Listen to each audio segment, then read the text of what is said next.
Attention, on courant. Here we go.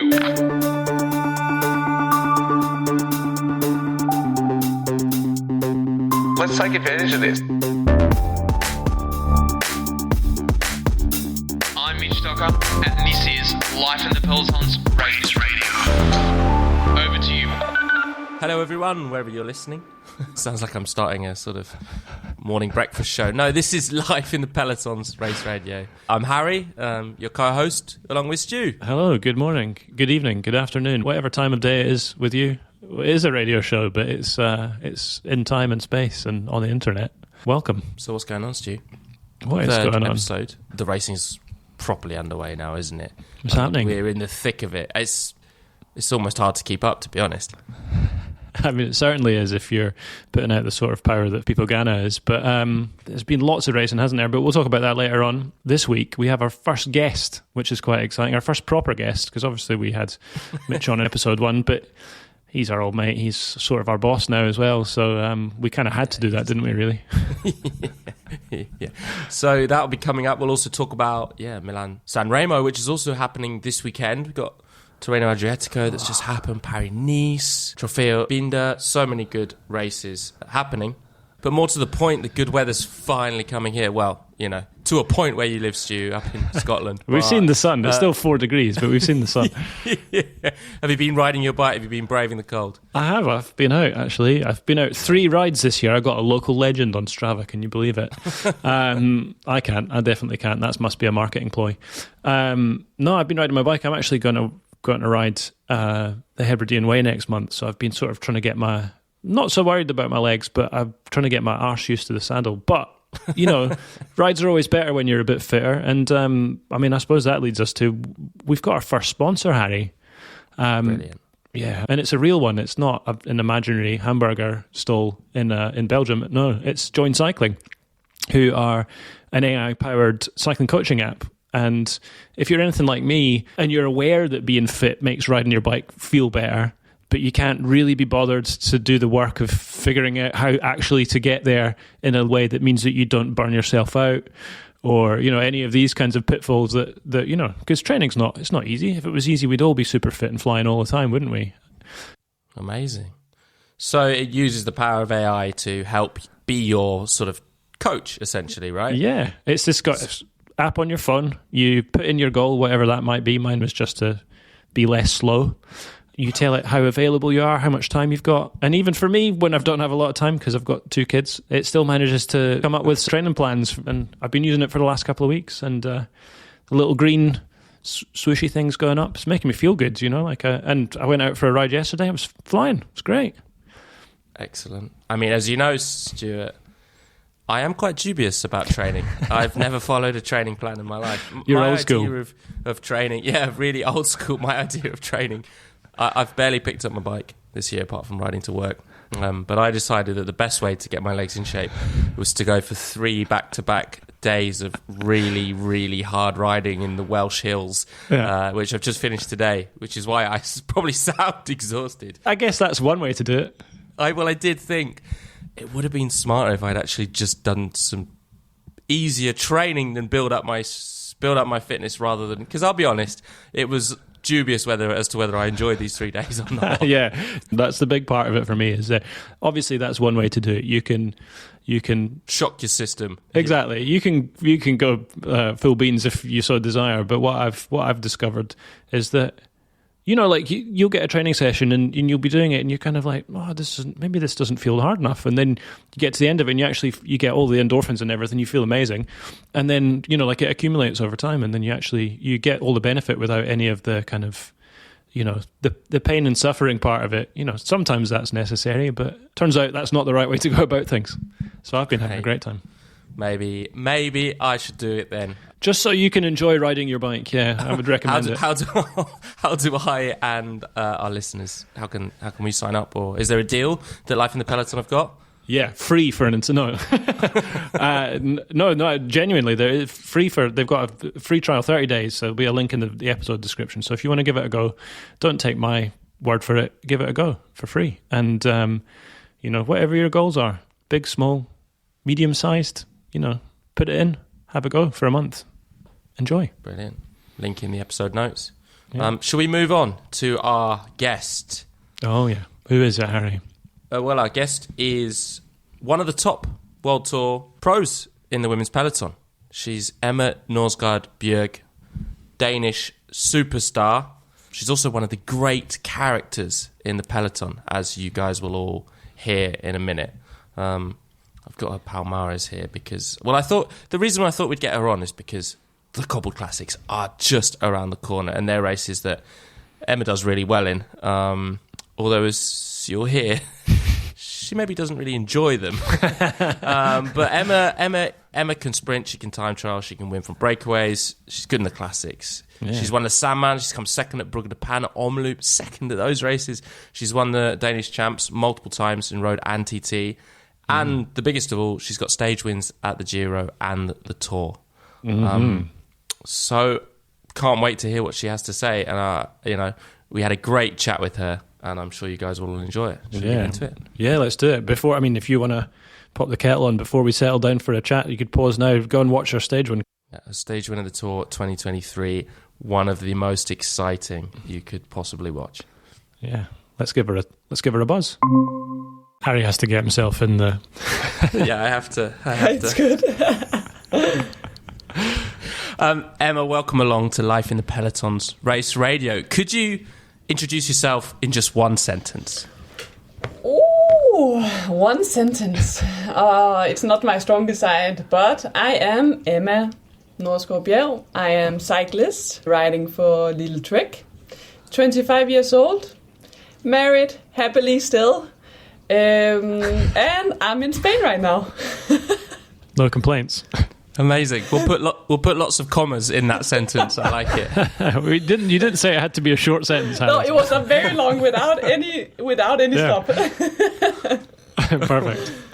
Emma, where are you right now? Paint a picture for us as your life as a pro. Okay. I'm closing my eyes so I can really imagine it, but it's really, I'm in Spain. I have the sea view, the sun, coffee, black coffee, white socks, brown legs. It's a good life, I have to say. Yeah. Sounds great. Amazing. So you're down there basically to do a little bit of training before the classics. Is that the idea with your husband, who also is a pro? We should mention. Yes. Yeah. He likes to be mentioned, so it's good. You do it. No, but yeah, we rented our Airbnb here in Javia. Between Alicante and Valencia, and the weather here has been really nice compared to Andorra, where we have our residence. So yeah, it's a really good preparation for the classics, and I've just been really enjoying being here. I also stayed a couple of weeks with Floortje Mackay, my old teammate. So a lot of good trainings, long trainings, and it's just really nice being here. Nice. Enjoying the sun. Yes, really much. Emma, let's start with the big stuff. I have to do it. You're a Tour de France Femmes with stage winner, and the way you did it was the most epic, holding off the peloton behind you, last standing breakaway rider in 2023. It was so close. I was literally screaming at the TV.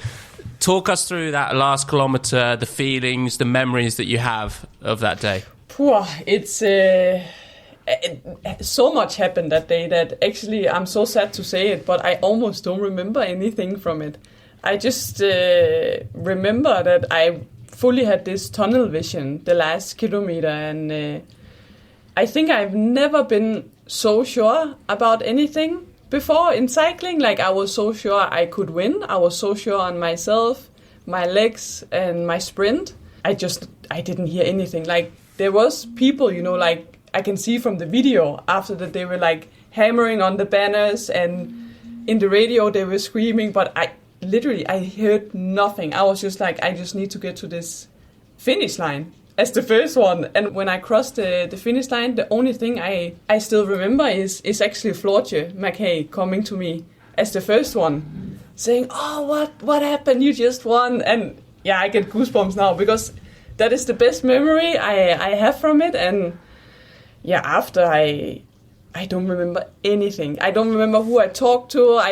Nothing. It was just like so crazy. And But for sure, this feeling of crossing the finish line as the first rider is something I will never forget. This was, unreal. One of the most crazy days of my life, for sure. That's amazing. Yeah. Would you say it changed your life, do you think? I think maybe it changed on how people look at me as a rider. Previously, I've always been the one waiting in a race for the sprint, where the last couple of years I tried to change that a little bit because, it's impossible to win a sprint now if you sprint against Lorena Wiebe, so I have to change tactic, right? And I think winning the stage really, made people realize, okay, it is possible to try something, and it is possible to reach for something else than just waiting for being second, basically. 100%. You see it quite a lot. If you anticipate, it can be the best thing to do, for sure. You've actually changed teams this season, so you in the new, very bright colours of Lidl-Trek, having left Movistar, where you were a real sort of cornerstone of that squad for a long time. How was it to leave somewhere that you must have amazing memories with, but also now to be in another incredible team? I really, really enjoyed my 4 years with Movistar, and in Movistar it's really like a family, and I also really felt like that, and I have so many great memories and so many great friends from there, but it was time to move. Like, I needed a change for myself as a rider, for my motivation and for my goals, and I don't see anywhere else than Trek. I mean, it's really, for me, the best team in the women peloton. Like, they're just on top of everything. Like, now I'm also in the team, so I really see how professional everything is working, and the men's team and the women's team, it's all the same. Like, they really prioritize the women as much as the men, which I'm also kind of used to from Movistar, so I really value this. I feel like I stepped up somehow, and I'm really proud of the move I made, and I think it's really the right thing for me right now. Is I feel back to my old Emma, like really motivated, really happy to go on the bike every day, where I maybe lost a little bit like the motivation, especially the last year. And I didn't recognize myself in the races anymore. I became this really boring rider that I don't like to be like this. I like to be more fun on the bike, aggressive, and, attack in moments where people might not expect it. So I hope to see this version of myself this year also. Awesome. And obviously Lidl was your favourite supermarket before, but... obviously. Yeah. Who's your new favourite teammate? I think I have to choose. So Come on, you have to choose. Pick one. Okay. I think my new favourite teammate must be Felicity. She has the most amazing hair. She's so funny, and I cannot say her last name, so I just call her Felicity Hufflepuff. And she's so okay with it. She's like, okay, that's fine. Like, she brings such a good energy to the team, and she's one of these young stars that I really, I really get so inspired from working with the younger generation. And she has so much power and willpower, and she just want to attack the race. And I just love this energy, and being surrounded by these 19 years old also makes me feel like I'm still 19. So it's really nice. She is 19. Felicity Wilson Huffenden Hufflepuff. Fliss Hufflepuff, I call her. That's so good. I was going to ask you, actually, speaking of 19-year-olds, you've been a pro for a lot since 2018, and you're only 25 still, Emma. That's a long time. I don't think Stu or I have done anything for that long, let alone be a professional cyclist. So I wanted to know, like, you kind of touched on it there, like, what are your feelings about racing and motivation and ambition, and how they change? Yeah, like, for sure it changed a lot. Like, so there was this... I didn't realize until this year that I was apparently one of the older riders. So I can tell you a story from the last race we did. We come into the pre-race meeting, and I'm sitting surrounded by 4 or 3 girls that are 19, right? And I feel like I'm the same age as them, mentally at least. And then they look at me and the DS say, "So, Ellen van Dijk and Emma Norsgaard, you are the experienced riders here, so you need to learn the young riders how to ride." And I look at him, I was like, "How dare you? Since when have I become the old rider here?"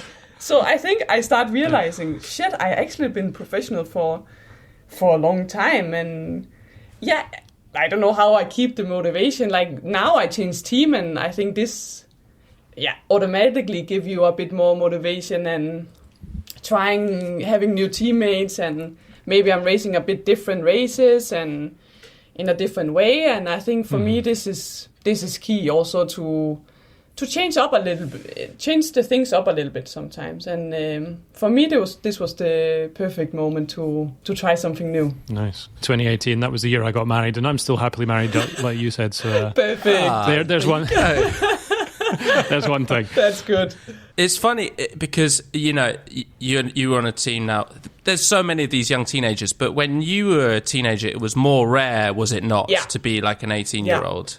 So how do you stay on top, I guess, of the sport's changing? We see it in the men's side as well. The teenagers are taking over, right? But you were like the precursor to that. Yeah, I definitely didn't take over anything when I was 18. I was the gruppetto, that is for sure. But no, I think it's crazy because even the level is becoming higher and higher every year, and still I want to say kids coming from junior and up, they are so much faster than us, and I'm so impressed. Like it's crazy, huh? And yeah, I don't know how they do they have crazy trainings. I don't know, but it's really impressive. Yeah. Like, but I think also when I became pro, there was not so many ladies that could still live from their salary. Where now we have the minimum salary. We have a team like Trek, right? You come in and you have the best opportunities you're gonna get. I mean, the way they are handling the young riders in Trek is really chapeau. Like they take so good care of them. They don't throw them out in Tour of Flanders if they are not ready for it. They really also bring them up mentally. I see, like bringing them to the smaller races, but nice. You know, then give them some success in these races, and then they feel also that they help the team, and they did help the team because, you know, maybe the level is not as high as in Tour of Flanders, where they might have a bad feeling after, you know. So I think they really take smart choices for the younger generation also. Yeah, not being thrown into the deep end. Speaking of races, what have you got coming up? So next week I'm traveling to Belgium again for Norsgaard. Not my favorite race, but also not the worst race. But it's part of it, right? But I'm really looking forward to do the, now I say quote-unquote real classics. You know, Ghent and Flanders. I'm really looking forward for these races. So it's good training towards this. Spring classics. They're races that suit you, but do you love them or you hate them? And be honest. Oh, honestly, from the bottom of my heart, I hate these races. It's the worst races ever. Like, of course, if you have legs like Kopecky, they might be super fun, but not all of us have this, huh? So, yeah, you're telling me. I hate them. I hate everything about it. I love it if you have a good day, then it's the best race of the year, right? But unless you are on the podium, it's not so fun, honestly.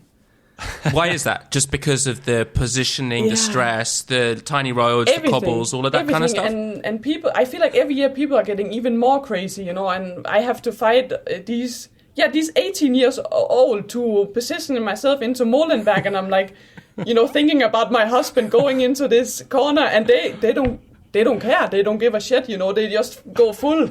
And I don't know. It's like playing a video game, Fortnite. In the mind. Really is. I'm like, so there's nothing nice about it. Then you hit the Molenberg and you hit the cobbles, and it's also not nice. Like, I don't know. It's not my favorite kind of races, unless unless I will change my answer if it's gonna be a good result.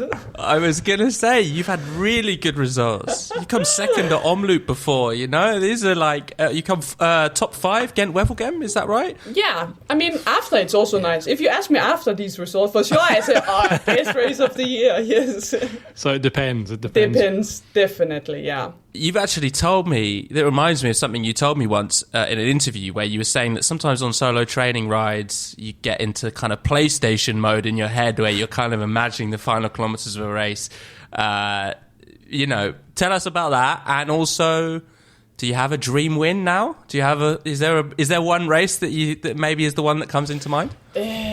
Yeah, so let me start with the PlayStation mode. I definitely still got it. Once I don't have it anymore, I'm not riding my bike. That's for sure.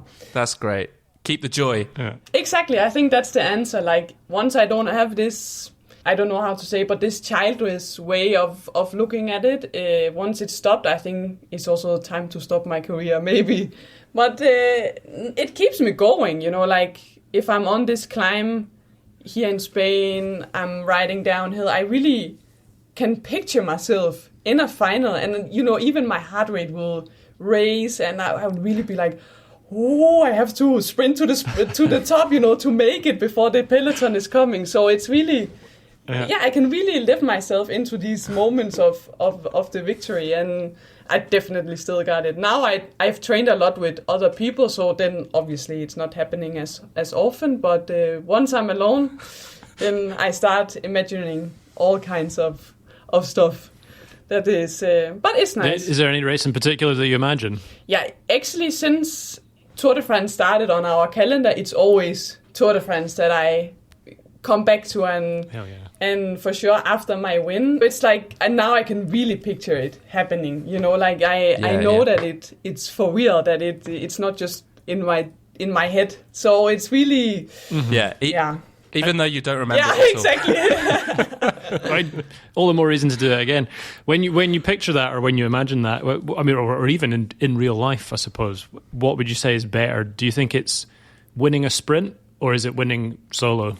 So now experiencing both, I would say winning solo is definitely the best thing ever. Like, now I never won a TT in international races, but I think also that is kind of the same feeling, that, you know, you really did all the work yourself, you know, like it's really special. And with this breakaway, even also on top of that, it's like you held the peloton behind you, and you managed to do it alone. And in this case, for me in Tour de France, it was just surreal. Like, it was like, this is not supposed to be possible to keep these ladies behind me, because they're all super strong, right? And definitely going solo is my favorite. I mean, certainly from a fan's point of view, Harry said it already, but I absolutely love that win, like the breakaway. You know. Yes. I also feel like the fans are more cheering for the breakaway, so it's nice. You feel the support. Yeah, awesome. Yeah, you mentioned there that you've national champion TT of Denmark, of course. Yes, 4 times in a row. 4 times, amazing. It's really interesting to me because, like, that you're good at TTs. You're always top 10 and you're always up there in all the races. But, like, you're, to me, somebody that lives that kind of emotions of bike racing quite heavily, whereas a TT to me is something that's obviously very controlled and focused, and I imagine it's good to take emotion out of the performance.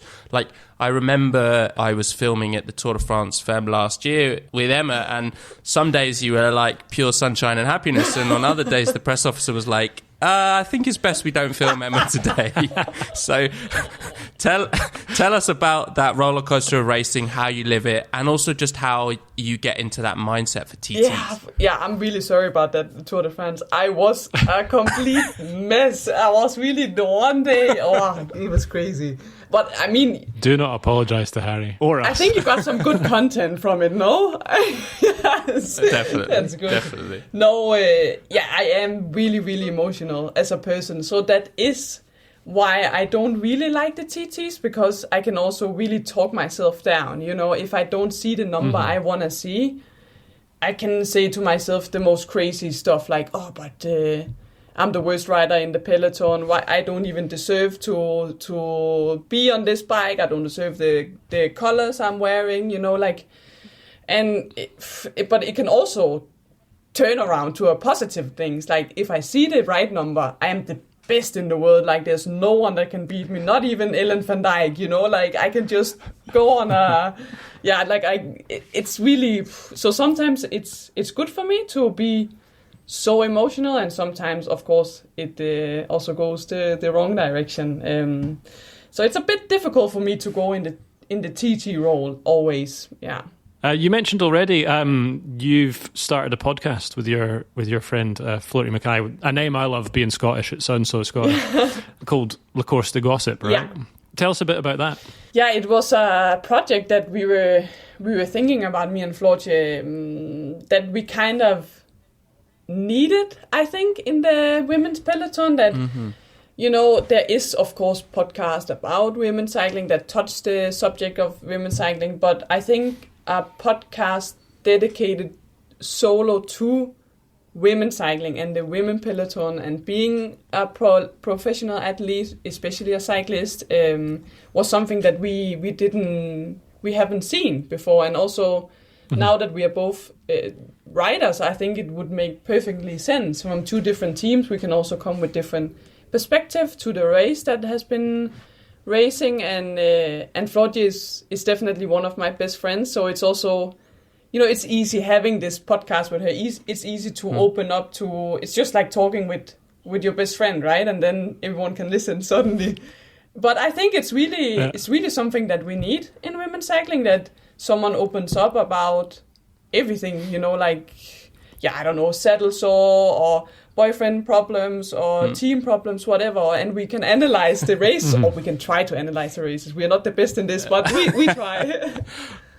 I listened to it. I loved it. It's really, the first episode's out now, so our listeners can go and check it out. But it's really fun, and I was really struck, like you said, by the honesty, but also the positivity, even when tackling like a more difficult topic. I guess that's what you're aiming to do, right? To frame things in that light. Exactly. No, I think it's important. I mean, because listening to my teammates, I mean, there's so many things that maybe we don't speak out loud that we should speak out loud, and for being married to a male cyclist, I know that it's more common in the men's cycling to just bring everything to the table and be a bit more open, and I think we can learn a bit about this in the women's side also. No, chapeau for showing the way, I think, there. It's in Best Friends. That's why Harry and I do this.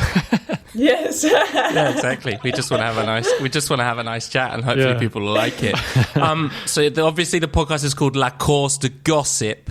Nice. But I guess you're not going to be spilling the gossip about Demi Vollering and FDJ versus SD Works, right? Oh, hell no. No, you can tell us. You can tell us here, right? Yeah. Oh, well then we won't tell anyone. No, of course not.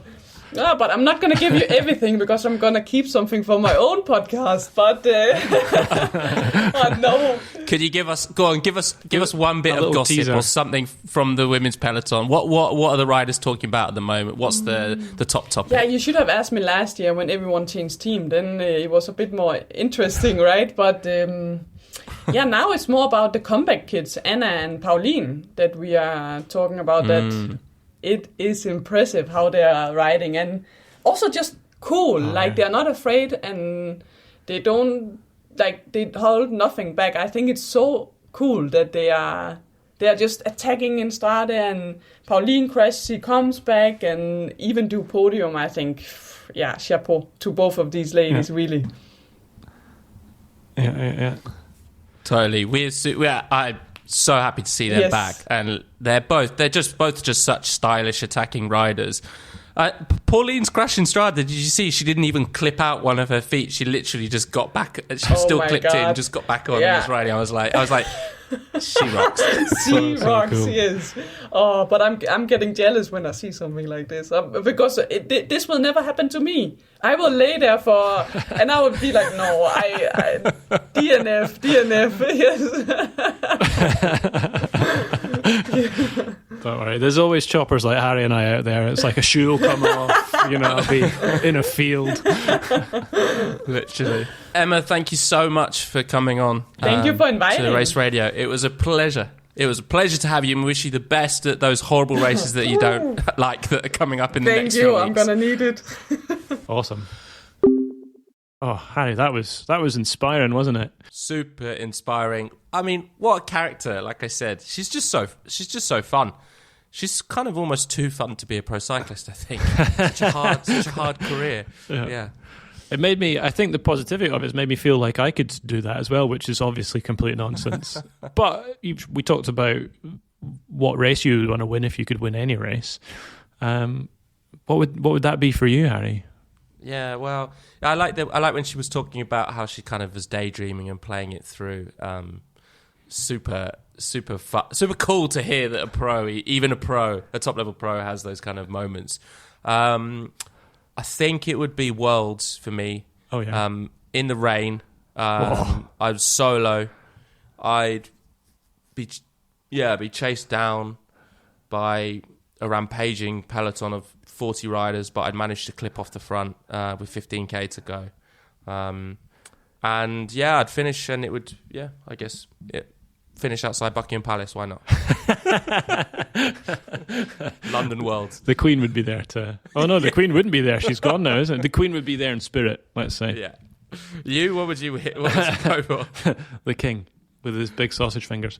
What would I win? That's a good question. I mean, we already said at the start of the show we love the Cobbled Classics. I think Roubaix would be pretty amazing, because is there a more iconic finish than Roubaix?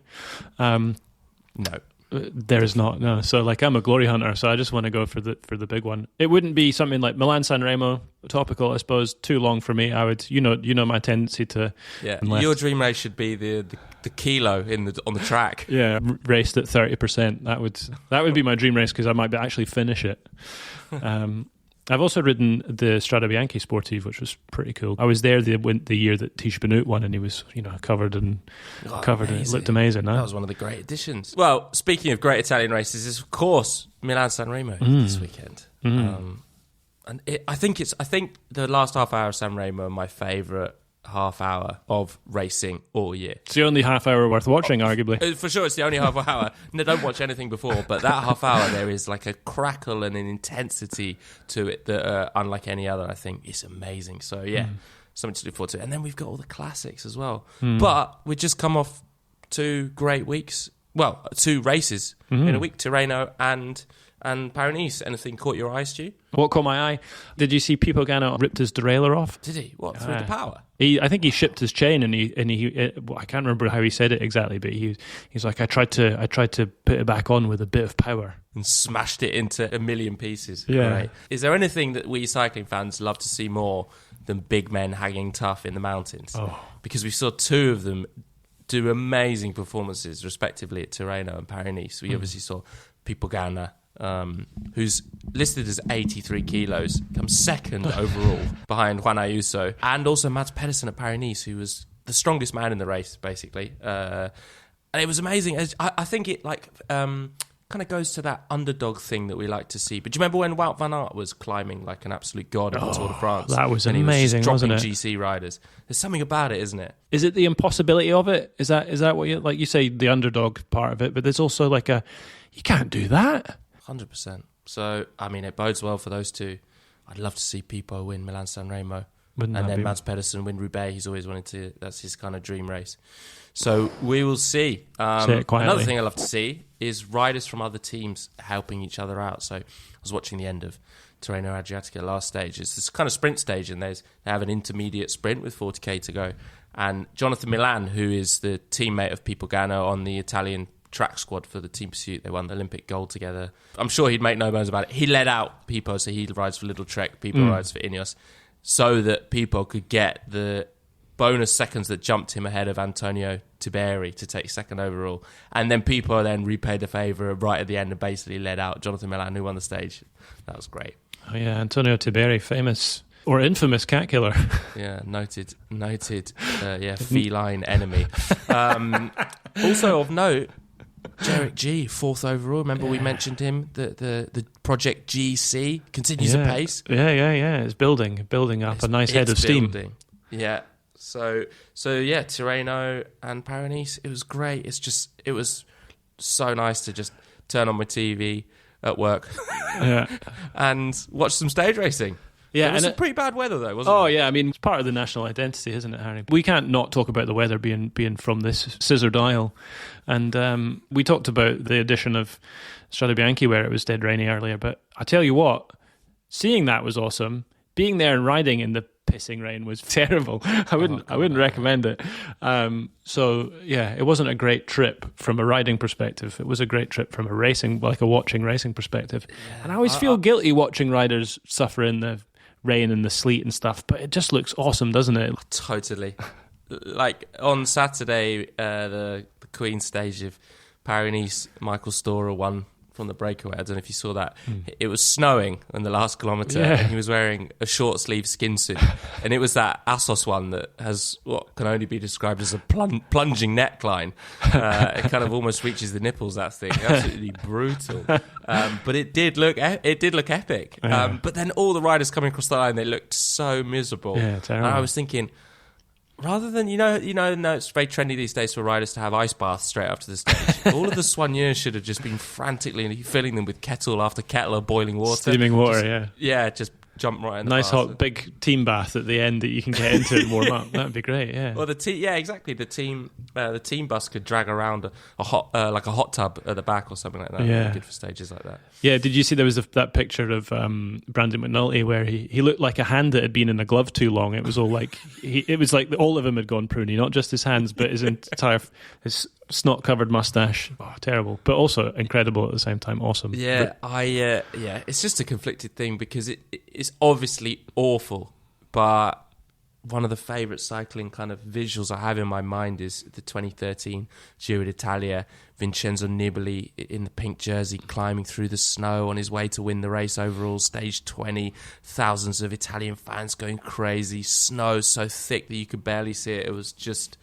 It's just magic. And we talked about it last year a little bit. I mean, we're getting ahead of ourselves in terms of the Grand Tours, but maybe we're not going to see that sort of thing anymore. And yeah, so it's nice when you get a little tickle of bad weather, don't you, in the early part of the year. Definitely. Yeah. But the spring's here, La Primavera on Saturday, and I think that pretty much brings us to the end of the episode. Stu, any final words? Well, what I would like to hear about is our mailbox is open, raceradio@lifeinthepeloton.com. Bad weather, good weather, what do you love to see? Tell us, get in the emails. Thank you very much, Stu, and we'll see you guys in about a month.